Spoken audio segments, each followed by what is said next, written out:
Ayan, magandang araw ulit sa inyong lahat at kumusta kayo? Nagbabalik ang inyong astig na sec para patuloy na magbahagi ng ating mga nalalaman at natutunan sa ating experience sa ating barangay local government. At this time ay i-discuss natin kung ano ba yung trabaho ng Committee on Appropriations kasi maraming nagtatanong kung ano ba talaga yung trabaho ng Committee on Appropriations.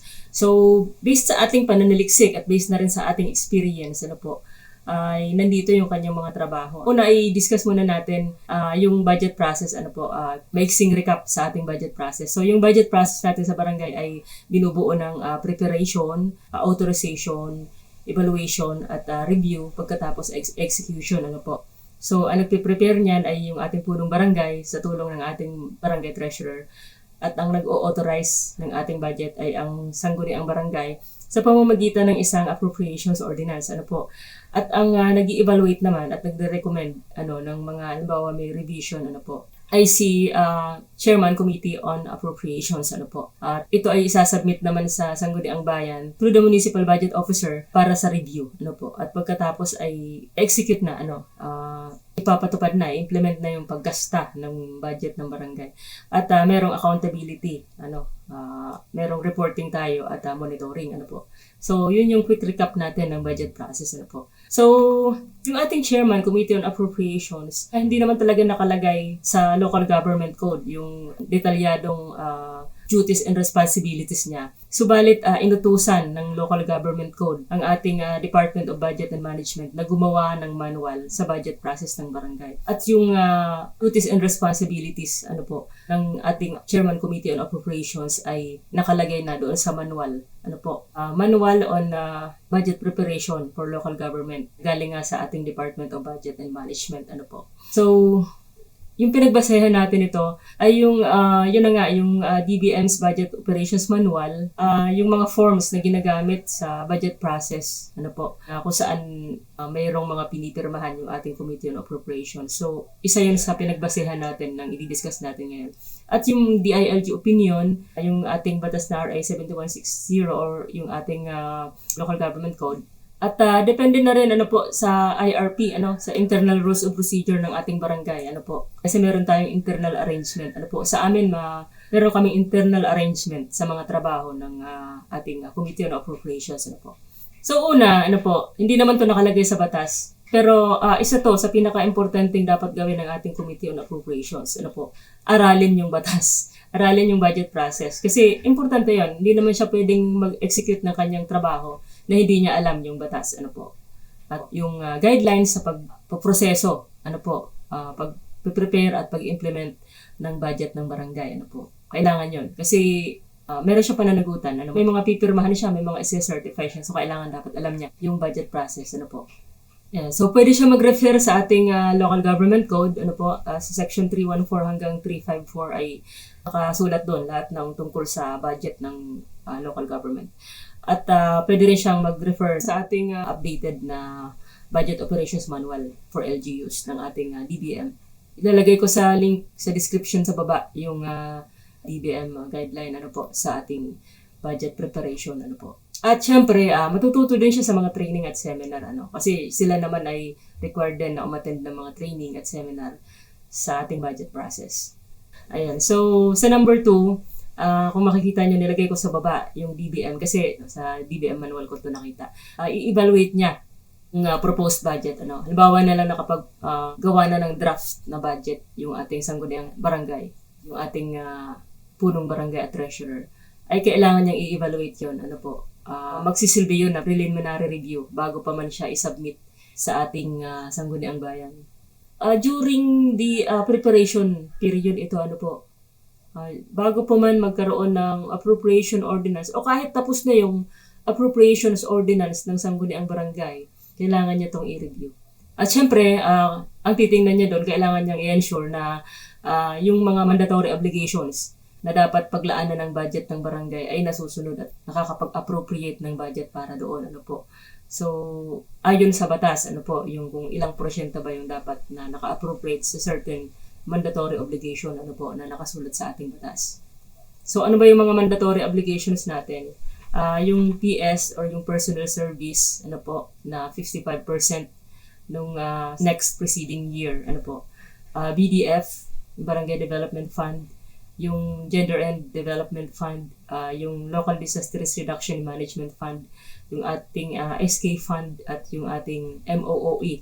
Kung gusto niyo mapanood yung buong video tungkol sa legal na paggagasta ng budget ng barangay, basic budgeting sa barangay, ay ilalagay ko yung link sa description below.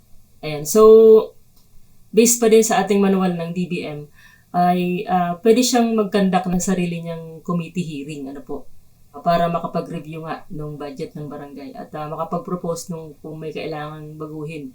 Halimbawa na lang merong mandatory obligation na hindi sapat or hindi umabot sa required na porsyento, ay kailangan niya yun i-raise sa ating sangguniang barangay para yun ay ma-revise. At syempre gagawin niya yun ng report at recommendation ng kanilang komitiba. Kasi syempre sa komitiba meron din siya mga member. Pagkatapos ng kanilang hearing, gagawa sila ng report at recommendation. At yun yung magiging basihan ng deliberation ng ating sangguniang barangay doon sa paggawa ng appropriations ordinance at authorization ng budget. Ayan, yung pang-apat natin, certify to the existence of appropriations. Kasi kailangan niyang i-certify bago pa man makapaglabas ng budget ang barangay. Kailangan niyang i-certify na merong ang naka-appropriate doon sa certain program. Halimbawa na lang kung maglalabas ng budget para sa pagbili ng supplies, i-certify niya na merong nakalaang budget sa supplies, kasi hindi pwedeng maglabas ng budget ang barangay na hindi nakalaan sa budget. Kahit pa merong budget, kahit merong budget para sa MOOE, kailangan naka-define sa budget ang bawat item na ilalabas mo. Halimbawa na lang, bibili ka nga ng supplies, kailangan nakasulat sa budget na merong supplies. So, nabanggit ko din yun sa ating video tungkol sa basic budgeting ng barangay. At lalagay ko yung link sa description below. And so, dito nakalagay sa baba na section 344.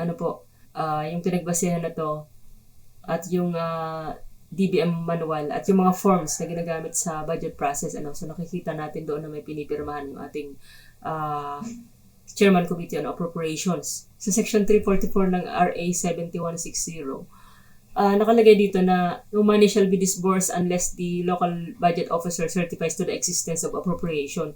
So, wala namang budget officer sa barangay. So, lumalabas kasi dahil ito rin yung pinagbasihan ng ating manual ng DBM. At meron mga forms na pinipirmahan si ating Chairman Committee on Appropriations sa pagsacertify nga ng pagkakaroon ng appropriations. Ito yung pinagbasihan ni DBM nung kanilang manual. At ibig sabihin lang noon na si Chairman Committee on Appropriations ay gumaganap bilang local budget officer. Kasi sa munisipyo, local budget officer talaga yan. Pero sa barangay, wala. So, dahil nagse-certify din siya ng pagkakaroon ng appropriation, ay ibig sabihin siya yung gumaganap nga na local budget officer ng barangay. Ayan. So, kailangan din yun i-certify ng ating treasurer na merong funds. Certified to the availability of funds. Hindi naman kasi pwede maglabas ang barangay ng budget na hindi naman available. Halimbawa na lang wala tayong available na pera sa bangko. Halimbawa na lang nag-honorarium tayo. So, tapos hindi pa pumapasok yung NTA. So, ayun, wala tayong available na fund. Pero meron tayong budget pero walang available. Ayan. So, yung panglima natin ay yung monitoring ng budget accountability. Kasi, example ko dito yung report na SAOB, yung Statement of Appropriations, Obligations, and Balances. Yun, kung tama ako, pagkakaalala ko. Pumipirma siya doon. Report yun ng accomplishment. Yung implementation ng budget ng barangay, yung paglalabas ng budget ng barangay. Yun na nga. So, yun yung pinabasihan natin ng monitoring ng budget accountability. At isa pa, depende na rin sa kanilang internal rules of procedure. Kasi sa aming internal arrangement, ay siya naman talaga nagmo-monitor ng mga implementation ng budget. And although sa atin ay siya yung in charge sa monitoring ng accountability ng budget, ay nakalagay naman sa section 305 ng RA 7160 na fiscal responsibility shall be shared by all those exercising authority. So, lahat ng involved, kasi ang sangguniang barangay, nag-authorize din ng budget. So, sila din, at kasama yung chairman on appropriations, sila din ay mayroong pananagutan sa budget accountability. So, sila din ay magmo-monitor. Hindi lang naman si Chairman Committee on Appropriations. So, pwede din siyang mag-recommend ng mga hakbang, kung paano maging effective, maging karapat-dapat yung paggamit ng ating public funds. Ano po? Based na lang ito sa ating internal rules of procedure. Kasi sinasabi din naman ng ating DBM na magbibigay siya ng mga recommendation sa budget. So, pwede din siya na mag-recommend ng mga hakbang na para magamit ng tama yung ating public funds. Merong tinatawag na prioritization. Prioritization of programs, projects, and activities sa local government at kahit saang gobyerno. So, inuuna natin yung mga pinakaunang pangangailangan ng ating komunidad. Halimbawa na lang dito, bangka. Sa barangay nyo, hindi naman nagbabaha. Wala naman kung dagat. Bibili kayo ng bangka. Kasi ang rationality nyo ay minsan bumabaha. Pero minsan lang. Pero hindi yun yung pangunahing pangangailangan. Meron palang mas priority na mabigyan ng pondo. Dito lalabas yung prioritization. Although kailangan naman yun, pero hindi siya yung number one priority. Kung wala siyang pondo, ilalagay pa din siya sa investment program, yung tinatawag na annual investment program. So lahat ng naiisip niyong programa na pwede sa barangay niyo, ilalagay niyo sa annual investment program kahit walang budget. Ilalagay niyo yung may budget at pati na rin yung mga naisip niyong programa na walang budget. So ang ipa-priority niyo na lagyan ng budget, syempre yung pinakang kailangan. Kung magkaroon man ng budget na supplemental budget galing sa labas, galing sa national government, halimbawa na lang, yung naisip nyong programa ay pwede nyong isunod. So, ganun yun. So, na-discuss natin yun doon sa ating paggagawa ng budget. Yung AIP. Ayan. So, meron nga siyang karapatan na mag-recommend. Kasi, nasabi na rin naman ni DBM na pwede siyang mag-recommend. At, depende na lang sa inyong internal rules and procedure. Kasi sa amin naman, yung aming CCA ay ginagampanan niya talaga yung pag-monitor at pagre-recommenda sa budget. Although ang nag-authorize talaga niyan ay ang buong sangguniang barangay. Yan, coordinate with other offices regarding financial matters. Sa amin ganun halimbawa na lang may problema sa BIR, sa tax. May problema sa mga report, may problema sa disbursement, So siya yung pumupunta sa ating local budget officer, sa ating accounting, sa BIR.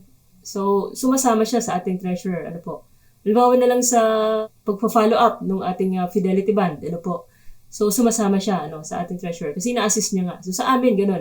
So, depende na lang sa inyong internal rules of procedure, kung isasama niyo yung coordinate with other offices. Kasi, in charge naman talaga siya sa mga financial matters, So, kaya nilagay natin siya dito sa kanyang mga duties and responsibilities, So, nakalagay nga dyan sa baba na based doon sa inyong internal rules of procedure, At, ayan, ito yung mga dokumento na usually na pinipirmahan niya. Kaya nasasabi natin na yun yung mga trabaho niya, Kasi dito pa lang sa dokumento, makikita mo na yung trabaho ng Chairman Committee on Appropriations, Yung ROA, yung voucher, POPR, SAOB, pumipirma siya dyan, during the budget process, Ayan, so, yung ROA, yung Request for Obligation of Allotment, ayan, sa voucher, pag maglalabas tayo ng cheque, ayan, purchase order, kung mag-order tayo ng mga items. So, lahat yan pipirmahan niya to certify na mayroong appropriated fund, sa certain item na nakasulat doon sa PO at sa PR, sa purchase request. Ayan, at ito na nga yung sa Statement of Appropriations, Obligation, and Balances. So, pipirma din siya dyan kasi report yan ng accomplishment ng implementation ng barangay budget. Ayan, so yun yung mga trabaho ng ating Chairman Committee on Appropriations. At sabi ko nga, kung gusto nyong mapanood yung buong video tungkol sa basic barangay budgeting at tungkol na rin sa pagdi-disburse ng pera ng barangay, ay ilalagay ko yung mga link sa description sa baba. Maraming salamat sa inyong lahat at sana'y patuloy kayong tumangkilik sa ating channel.